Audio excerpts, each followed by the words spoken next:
Kung kayo po mag-iisip, meron po dito mga above 40, may above 30, meron naman below 20. Magkano na ho at gaano karaming pera na ang dumaan sa inyong kamay? Mula nung kayo ay hihingi-hingi ng 5 o isang pera, depende kung anong period yan, nung kayo'y bata pa. Pakaisip-isipin nga kung meron kayong ideya kung magkano ng pera ang dumaan sa inyong kamay.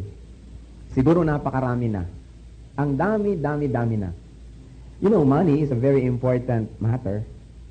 Kung isipin nyo, since childhood, mula pa pagkabata hanggang ngayon, lagi siguro kayo may kasamang pera.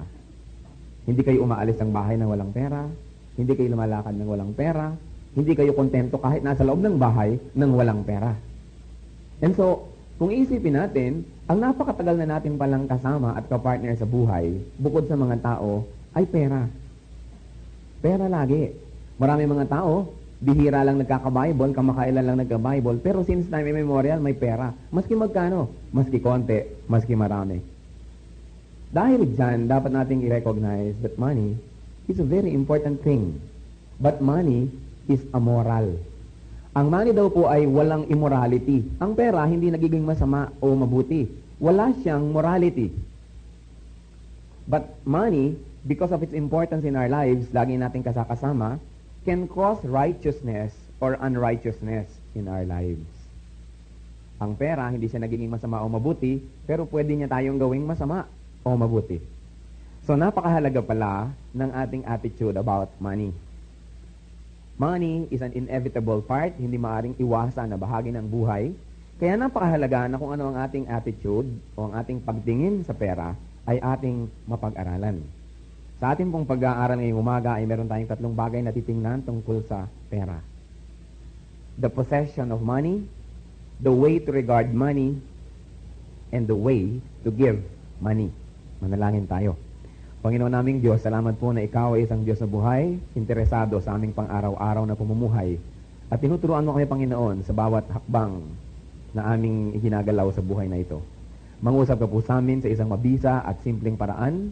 Kausapin mo ang bawat isa sa amin sa isang simpleng mensahe na aming mauunawaan. At hinihiling namin ang presensya ng iyong banal na Espiritu na siyang magbigay sa amin, Panginoon, ng bukas na kaisipan upang maunawaan namin ang iyong mensahe. We thank you, Lord. Quiet our hearts, still our minds, and let us concentrate on your truth. We pray this with thanksgiving in the name and on the account of Him who died for us, your Son, our Lord Jesus Christ. Amen. Pag-aaralan po natin yung pagpopossess ng pera, ang pagmamay-ari ng pera.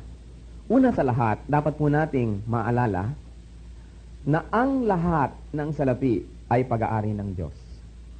All money belongs to God. Sabi po sa Haggai 2:8, the gold is mine and the silver is mine, says the Lord of hosts. Kanya yan lahat. Sabi po sa Deuteronomy 8:18, but you shall remember the Lord your God, for it is He who gives you power to get wealth. Ang Panginoon ang nagbibigay sa atin ng kakayahan na kumita at magkaroon ng kayamanan. Siya ang nagbibigay ng kakayahan sapagkat Kanya ang kayamanan, siya lamang ang nagbibigay sa atin. Sabi po sa 1 Corinthians 4:7, and what do you have that you did not receive? At totoo nga naman, ano ang tinatangkilik nyo ngayon na nasa inyong poder ang hindi natanggap nyo lamang sa Diyos? Meron ba ditong ipinanganak na may bank account? May alahas siya paglabas niya sa kanyang sinapupunan ng kanyang ina? Meron na siyang pera, meron na siyang lupa, may bahay, may kotse? Meron na ba? Sabi, ano ba ang nasa inyo ngayon na hindi nyo lamang natanggap? Bigay lang ng Diyos. At dahil dyan, dapat nating maalala sa unang-unang ideya ng pagmamayari ng pera, hindi tayo kailanman may-ari niyan. Tayo, mga tagapangasiwa lamang. We are only stewards of God. Ingat yaman. We are only treasurers of God. We are not owner. Dahil ang lahat ng bagay ay pag-aari ng Diyos. Kung sa umpisa pa lamang ay atin pong pakakalimiin na tayo ay tagapangasiwa lamang, siguro alam na natin kung paano tayo kikilos. Hindi tayo ang tunay na may-ari ng lahat ng nasa ating buhay. Yan ay pahiram ng Diyos. At patago, pinapaingatan niya. Isa pa po, ang Diyos ang nagbibigay sa atin ng kakayahan para kumita. Sabi sa 1 Timothy 6:17, God richly provides us with everything to enjoy. God richly provides us. Ibinibigay niya ang lahat para ating ma-enjoy sa buhay. So God is not a killjoy. He possesses all money, but He also grants us the capacity to enjoy some of His money. Hindi gusto ng Diyos na maghirap tayo. Kumisan po may mga mahihirap sa inyo, ba't kaya kami mahirap? Siguro kalooban ng Diyos. Hindi po yan totoo. Hindi gusto ng Diyos na tayo ay maging mahirap. Sapagkat sabi niya, God richly provides us with everything to enjoy.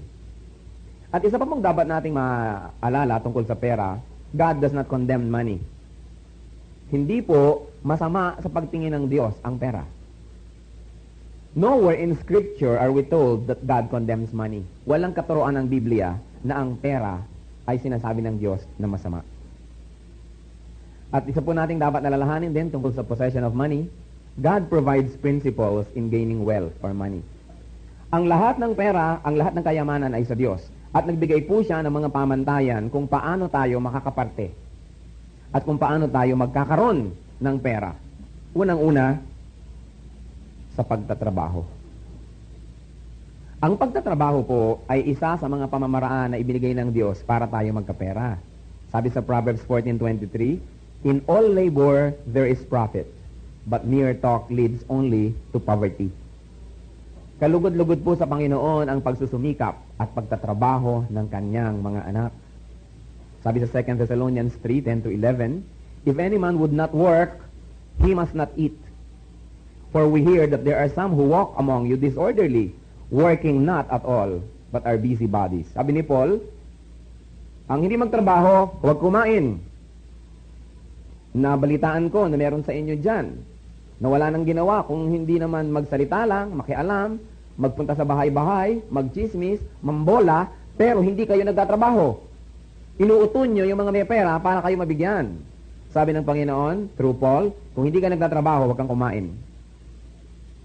What can we practically learn from this? Huwag pong asahan o silipin ang pinagpaguran ng iba. Magtrabaho, huwag tayong mamalimos.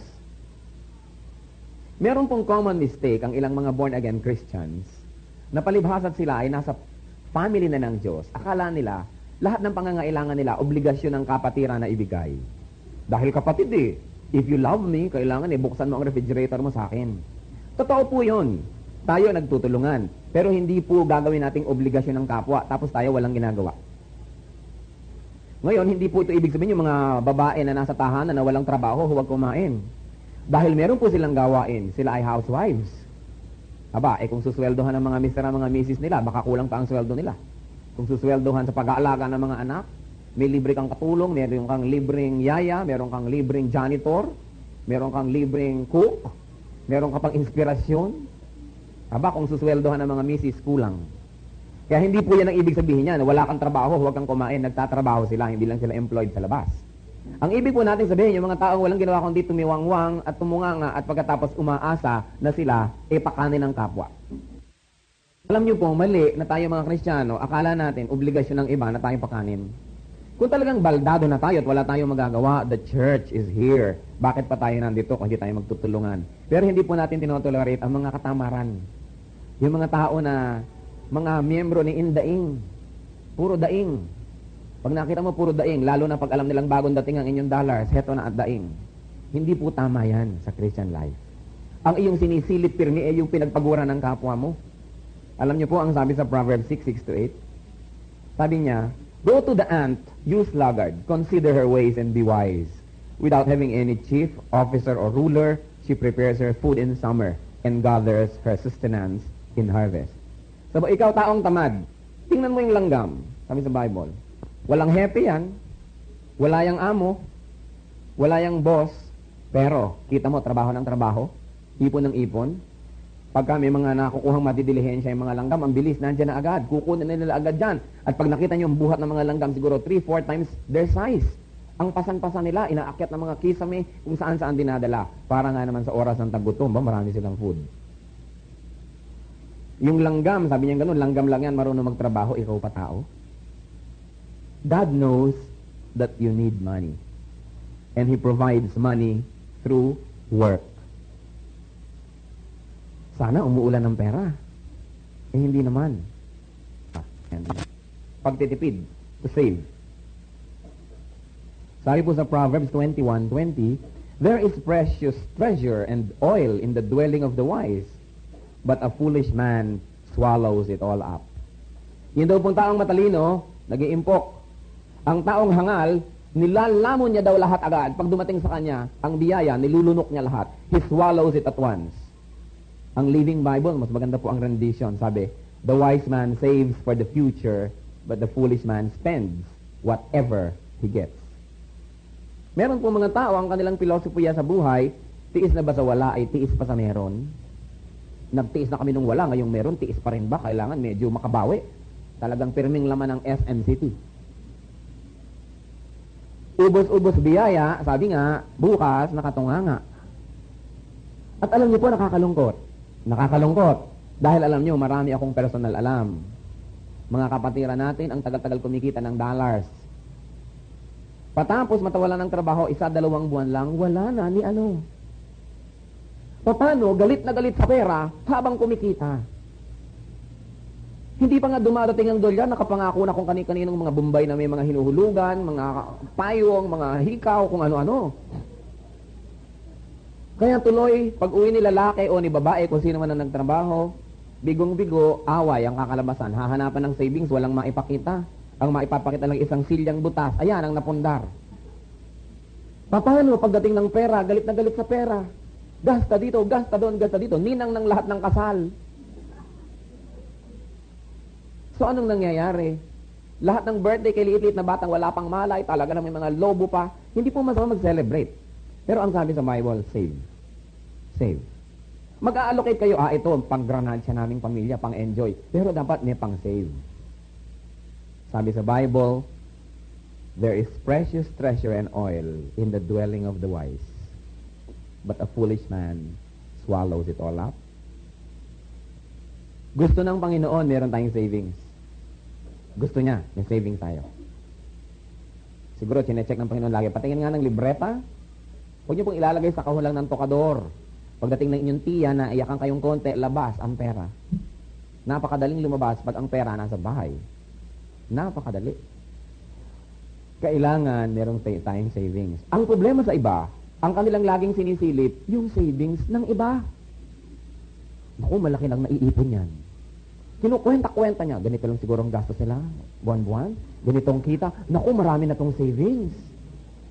At ang gustong papakin ng savings ng iba, very unchristian, very indecent. Ang gusto ng Panginoon, meron tayong sariling savings. So gusto ng Panginoon tayong magkaroon ng kayamanan sa pagtatrabaho, sa pag-iimpok, at meron mo pong isa, sa pagpaplano. Sabi sa Proverbs 27, verses 23 to 24, know well the condition of your flock, and pay attention to your herds, for riches are not forever. Sabi nila, diamonds are forever. Yes. Pero yung diamond mo, hindi forever nasa iyo. Kuminsan nagpupunta sa kay Antonio Tambunting, sa ahensya sa Buana, o sa La Marquez sa pawn shop. Sabi sa Bible, you need to know where you are financially. Kailangan binabantayan mo ang standing mo. May plano. Hindi, ay naku, bahala na si Lord. Hindi ganon. Kailangan nagpa-planning tayo. Live according to budget and plan. Marami po sa inyo, ang inyong mga mahal sa buhay, nagtatrabaho sa ibang bansa. Kailangan magplano kayo, 2 taong ka ba dyan, darling? O 4 years? Ganitong kikitain mo buwan-buwan, ganito dapat ang masave natin para pag umuwi ka, at least nabili na natin ang Rustans. Meron kayo kahit maliit na negosyo. May plano. Mahirap ang walang plano. Pagdating ng pera, gasos ng gasos ng gasos, mamaya umuwi na si Mister, wala na naman. Wala pang 2 buwan ang alahas si Mrs. ay isa-isa nang nawawala. Dahil walang planning. Kailangan may plano. And live according to your plan. Alam niyo po ang number 1 mabilis sumira ng plano? Ang mga kamag-anak. Hindi ho ba? Kasi ganun sila, tinitingnan nila yung naiipon nyo. Pero kailangan gumawa kayo ng plano and stick to your plan. Sabi sa Proverbs 24, 3-4, any enterprise is built by wise planning.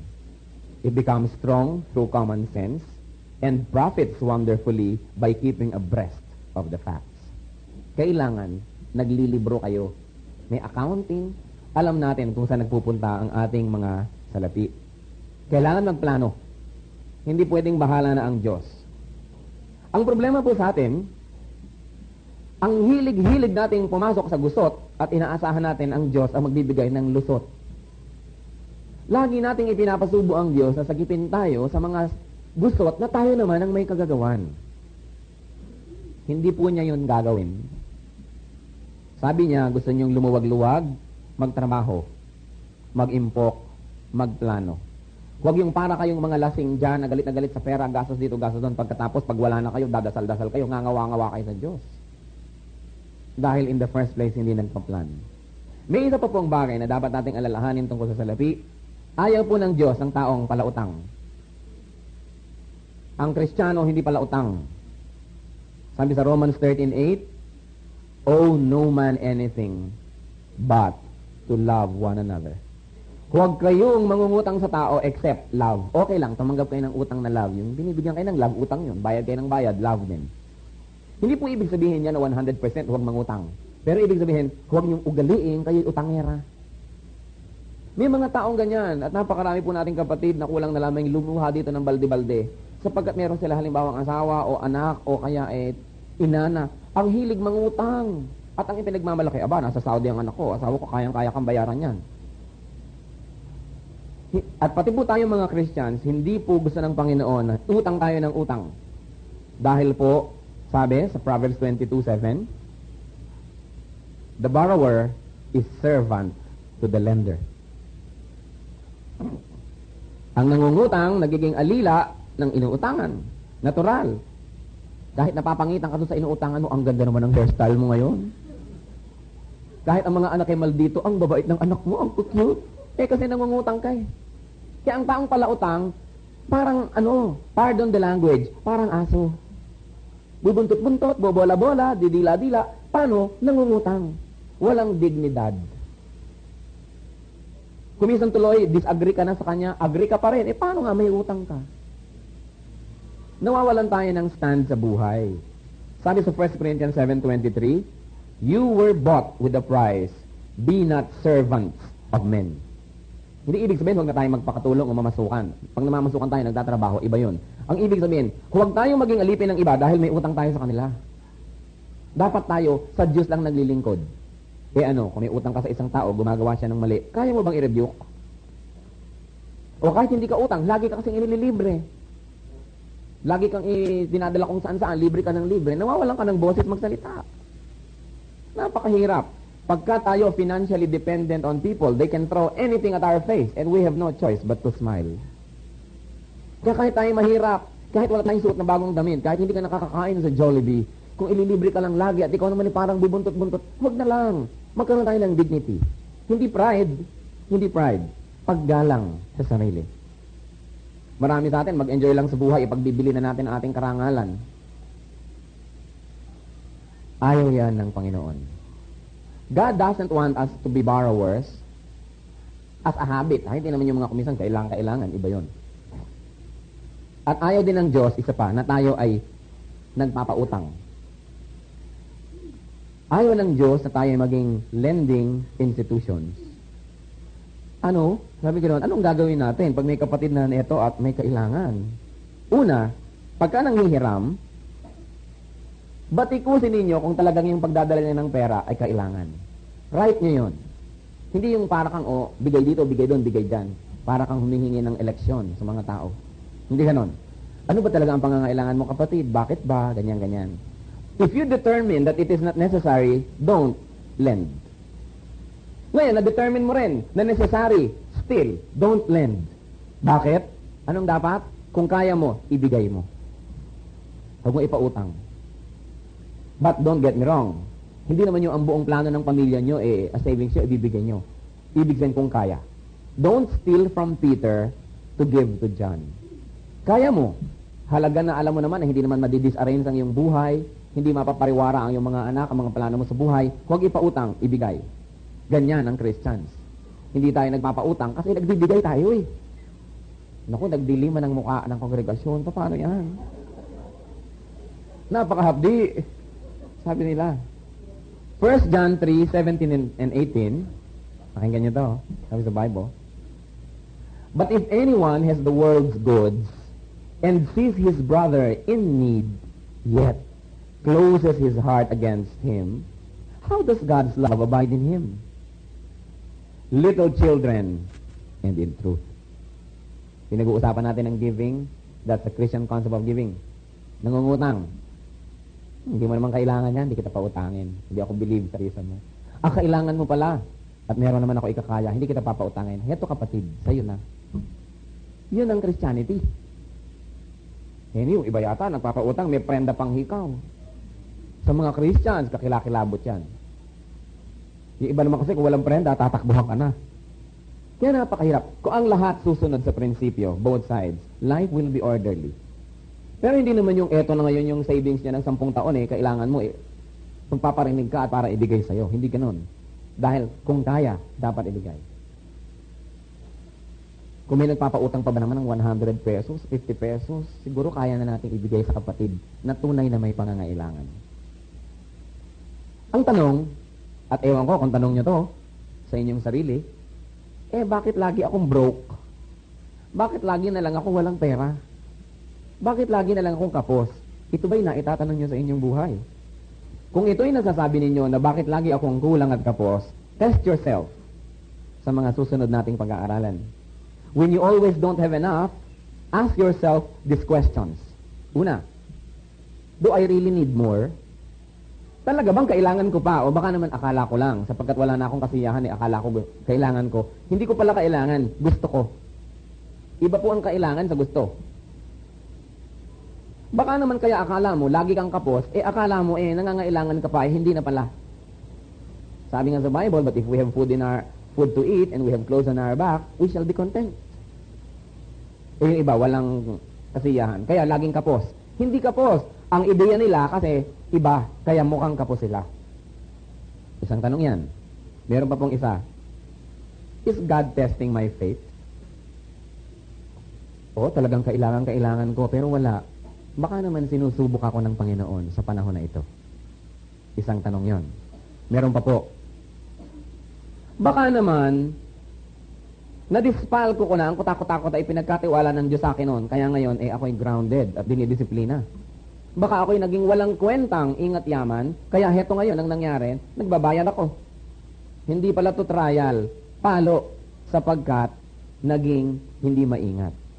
So, isa yan. O kaya, isa pa nating maaaring itanong kung tayo'y laging nasasabi nating kapos. Baka naman, meron akong mga hindi sinunod na utos ng Diyos. Maybe I have violated biblical principles, that's why I'm always kapos. At isa dito, baka naman ako'y saksakan ng kuripot.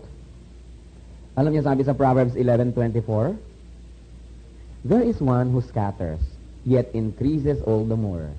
And there is one who withholds what is justly due, but it results only in want.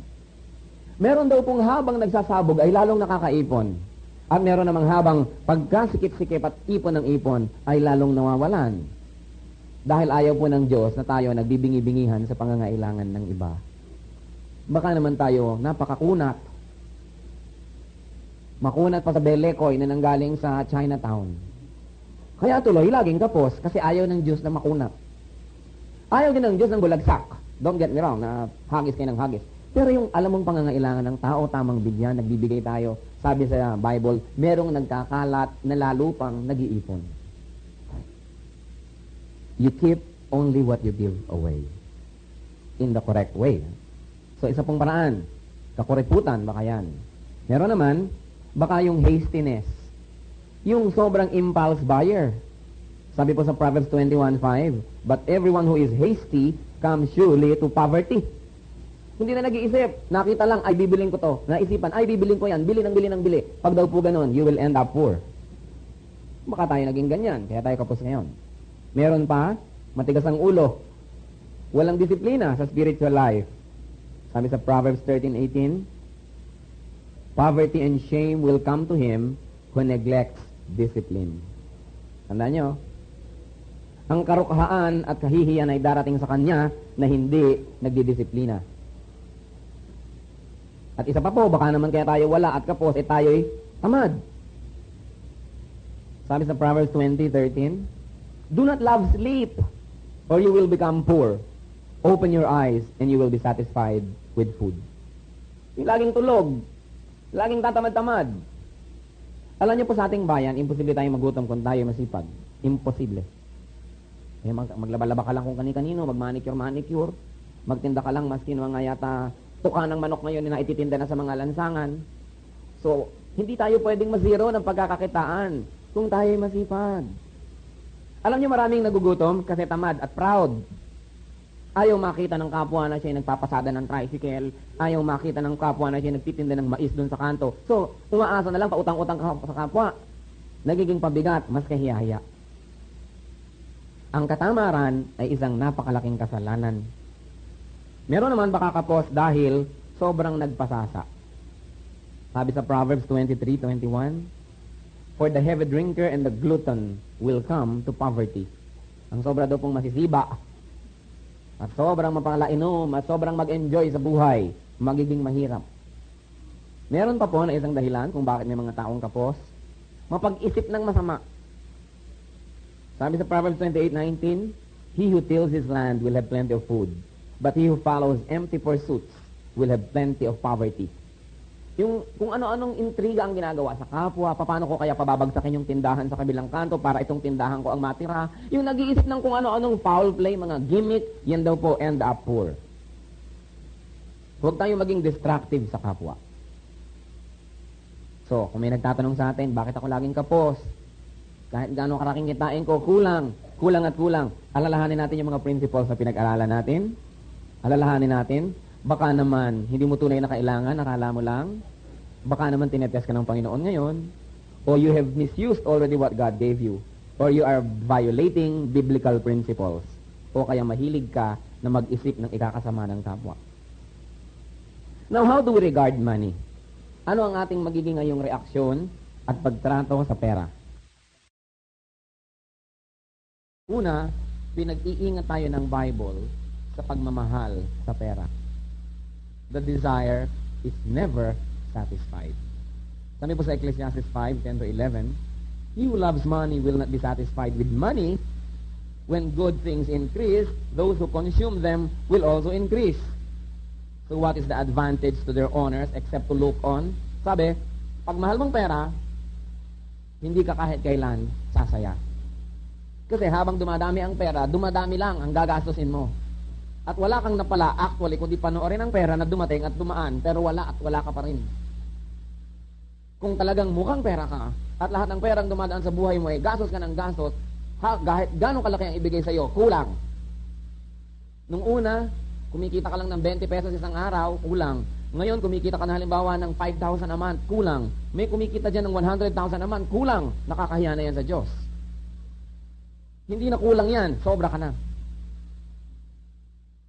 Kaya sabi, lagi na lamang.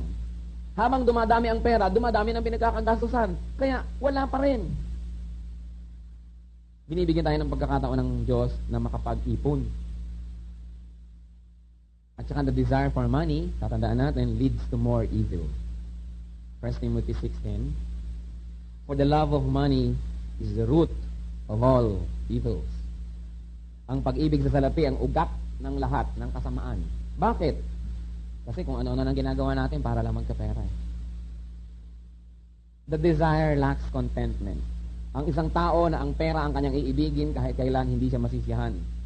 Sabi sa 1 Timothy 6:6-7, "There is great gain in godliness with contentment, for we brought nothing into the world, and we cannot take anything out of the world." Totoo nga naman, wala tayong dinala papasok sa mundo. Pag alis natin, wala rin tayong nadalhin. Kaya huwag masyadong puro yan ang lagi nating isipin.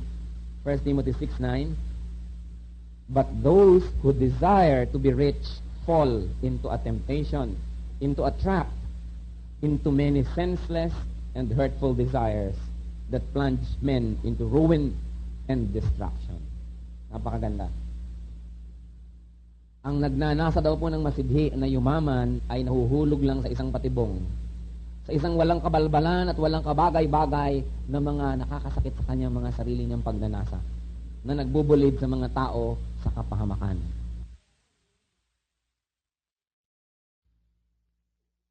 And the desire for money separates man from God.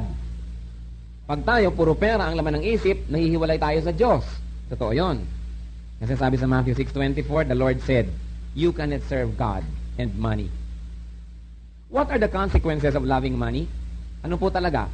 Saan na uuwi yan pagka ang pera ay sobrang nating minahal? Una, we forget God. Hindi ka na pwedeng mag-aral ng Bible kasi yung mga napag-aaralan mo doon, labag doon sa ginagawa mo sa negosyo mo, sa trabaho mo. So, forget God.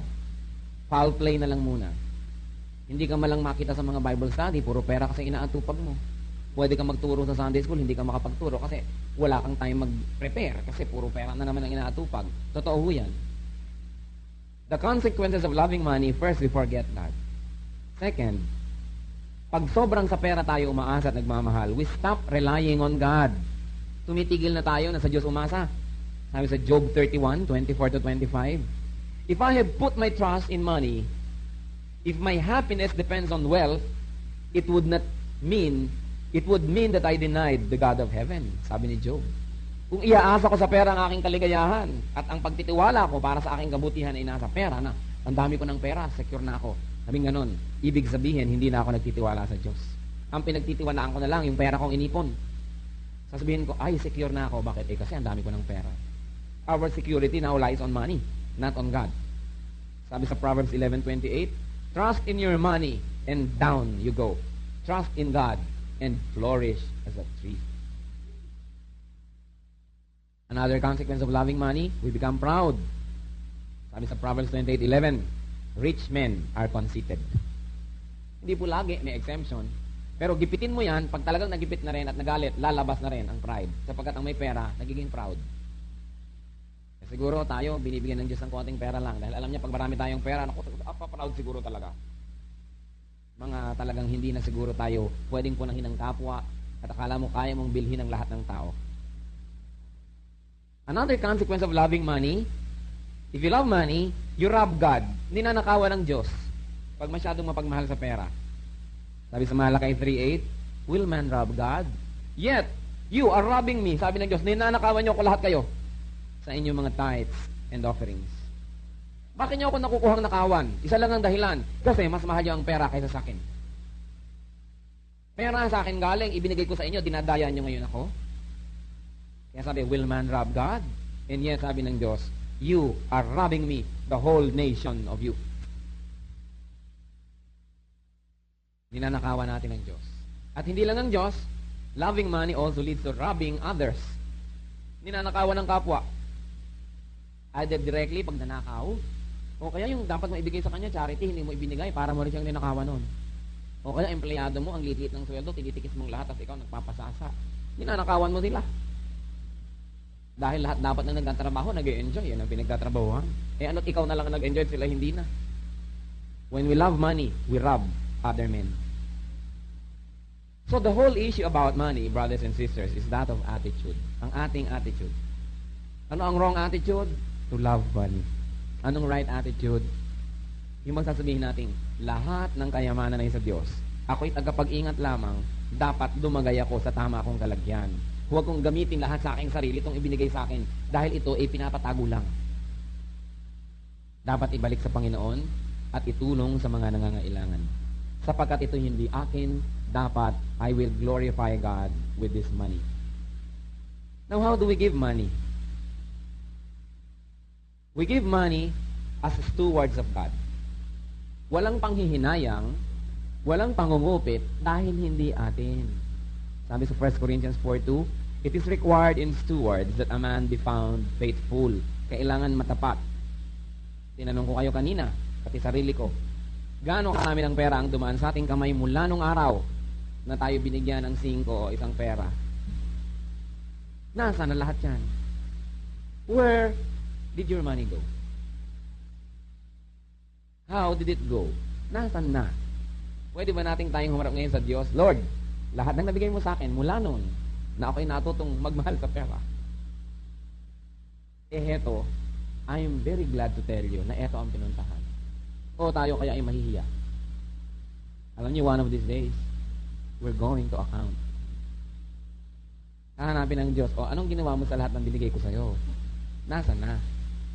Hindi ko naman talaga sa'yo yan pinapatago ko lang. na pwede ka mag-benefit kasi ikaw ang may hawak, but it is mine. How are we to give? We are to give in response to need. Alam niyo, sabi sa Acts 4:35, people sold their possessions, took the money, and laid them down at the apostles' feet, and distribution was made unto every man according as he has need. Ang first century Christians, pag may mga pangangailangan, at alam nyo kasi noon sa Jerusalem, hindi ito required. Ito ginawa nila. Magandang example, pero hindi required. Ang lahat na naging Christian na nagpunta sa Jerusalem, ayaw nang umalis sa Jerusalem dahil una, nandun lang ang Christianity.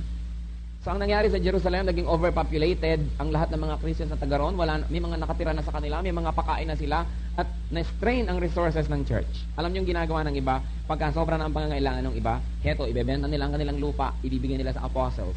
And the apostles distribute the money according to the need of the people. Napakagandang example of love. Remember, it is not required, but it was exemplified. Magandang example. So we give according to need. Alam nyo, meron tayong namamatayan ng mga kapatid na medyo malaki ang ibinibigay natin. Kasi alam natin na kapos sila.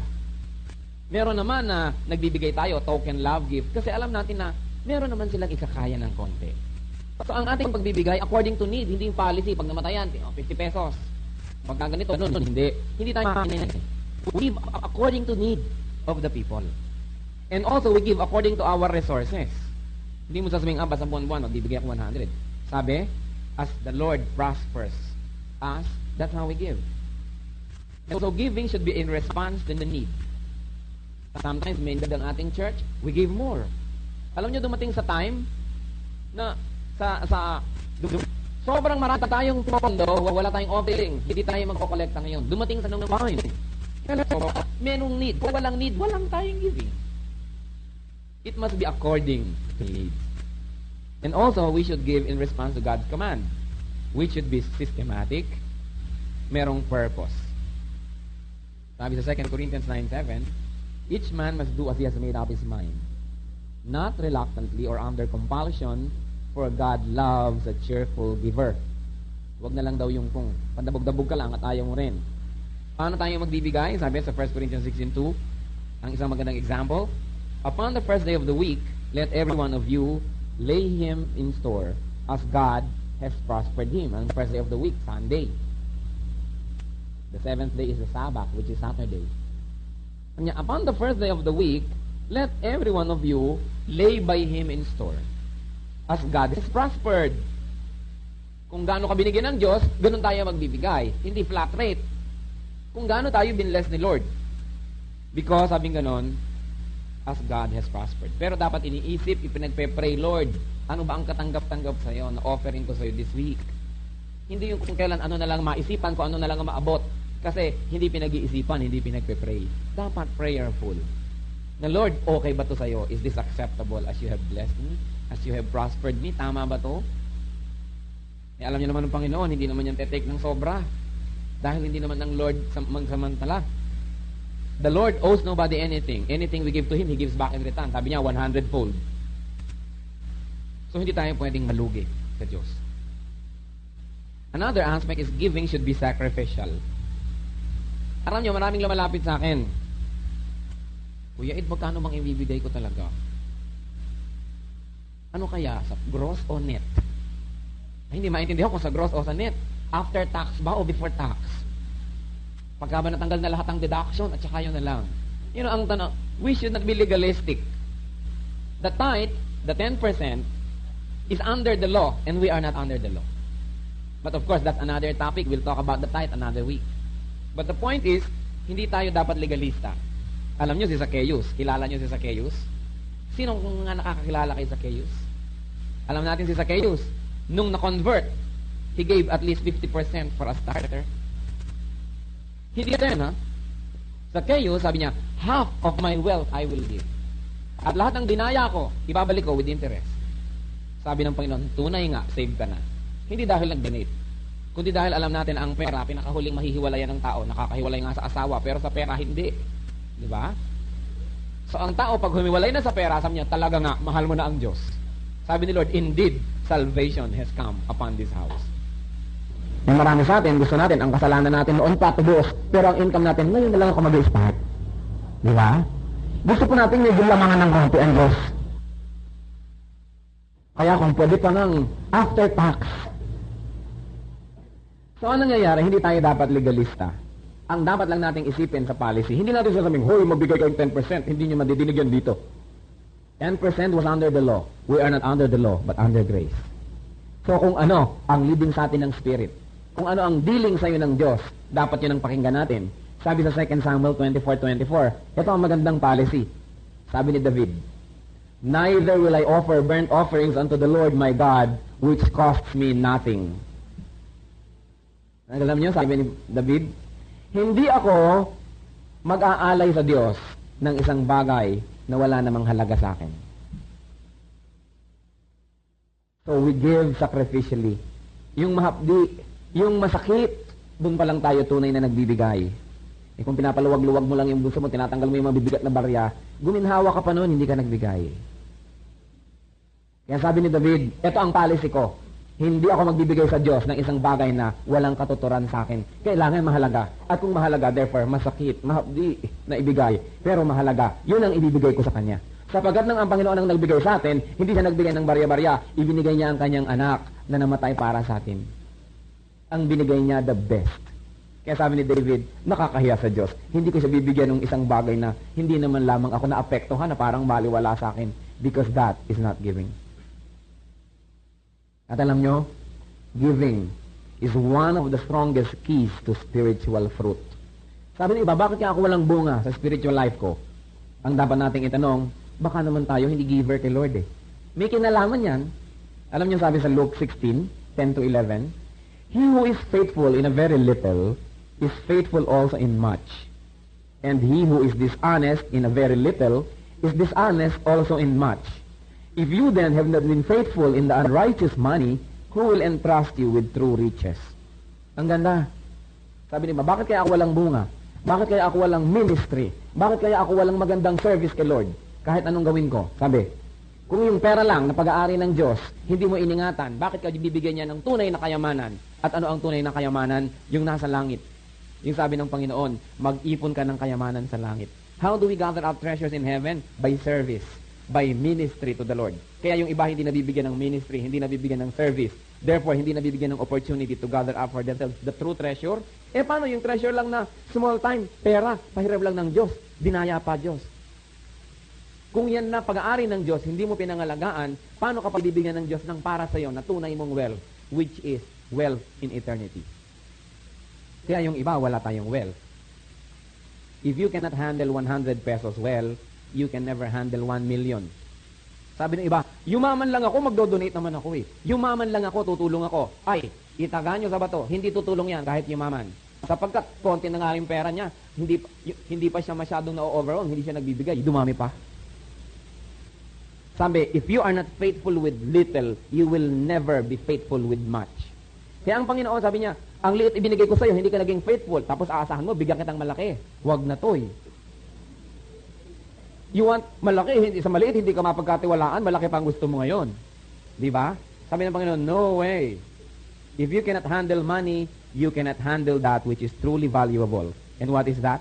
A ministry in the Lord. Yan ang tunay na valuable. Sabi po sa Luke 16:12, and if you have not been faithful in that which belongs to another man, who will give you that which can be your own?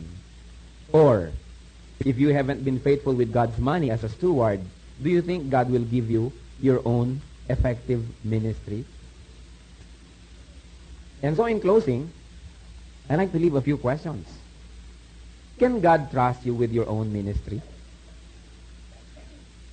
First, God must see that He can trust you with His money. It starts there. Sabihin natin, anong kinalaman ng pera sa ministry? Malaki. Kasi ang ating attitude ang lumalabas dyan. Yun ang nabibisto. How much money have you already wasted in your life? Have you spent selfishly? Kung meron tayong realization, what will you do with your present and future stewardship? The Lord is watching. Lahat tayo, tinitingnan niya. At siguro lahat tayo kung titimbangin, kulang. Tayo panadali ang tumayo at tayo manalangin sa Panginoon Alalahanin natin ang mga katotohanan na ito na may kinalaman sa pagtatapat sa Kanya as steward. Panginoon, salamat po sa iyong pangungusap sa aming puso. Nihiling namin, Panginoon, na kung ano paman ang magiging namin makasarili, kasakiman sa aming puso. Self-preservation, Lord, na sobra. Ikaw, Panginoon, magpatawad sa amin at turuan mo kami na sa iyo magtiwala. Turuan mo kami to be generous to your church and to your people because whatever you have given us is yours. Teach us not to be selfish. Huwag naming solohin, Lord, ang ipinahihiram mo sa amin. Pagpalain mo po ang mga commitment ng aming hearts. Teach us to obey you. Teach us to be selfless so that we can receive the true blessing, and that is wealth in heaven. This we pray with thanksgiving in the name of your Son, whom you unselfishly gave to us, the Lord Jesus Christ. Amen.